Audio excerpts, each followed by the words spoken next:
You wouldn't believe me. Welcome back to Voices in the Dark, the podcast where we explore true stories of survival, silence, and strength. Tonight's episode is titled, You Wouldn't Believe Me Now. This story comes from Marissa, a 23-year-old woman who has lived for years with a secret no teenager should ever have to carry. What you're about to hear is deeply personal, disturbing, and entirely true. Listener discretion is advised. All my friends, family, even my boss, they all say the same thing. You should talk to someone. You need help.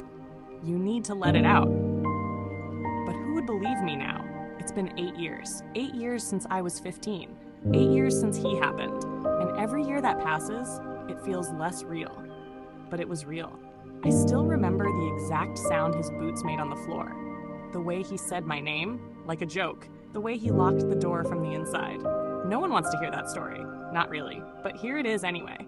Marissa grew up in a quiet town. Quiet school, quiet house. But loneliness, true loneliness, can be louder than anything. I didn't have friends. Not really. Just faces in class. My parents, they worked too much. I ate alone. I lived alone. I turned 15 alone. And that's when I met him. His name was Jason. At least, that's what he said. She found him on a dating app. She said she was 18. He said he was 25. He was charming, sweet. He asked about my favorite books. He remembered things I told him. I felt seen. After a month, he called me. It was past midnight. I need to tell you something. Okay. I'm not 25. I'm 37. I was quiet. I didn't know what to say. You're quiet. You hate me now? Why'd you lie?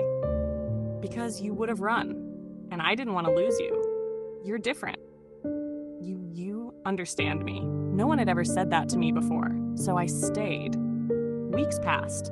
Then came the day he asked to meet in person. I said no, then no again. But the third time, I gave in. He picked me up after school, said we were going to the movies. They drove, past the city, past the lights, into the woods.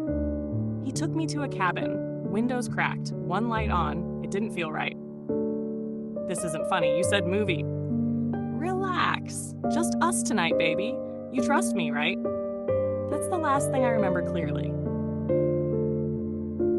He locked the door, took her phone, and what happened next, Marissa still struggles to say out loud. He didn't hit me. Not at first. He was careful, like he'd done this before. He did things I still can't say. Then the next morning, he dropped me off at a gas station like I was nothing. I told no one, because I thought it was my fault.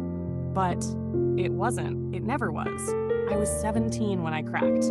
Cried in front of my mom, told her everything. They found him. He had done it before. Other girls, other names. I wasn't special, just next. Jason got 12 years. He'll be out in 4. I still can't be alone with men. Can't use dating apps, can't hear his name without freezing. But I'm telling this now, for the next girl.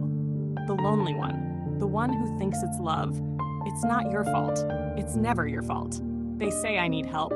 And maybe I do. But this, talking, this is part of it.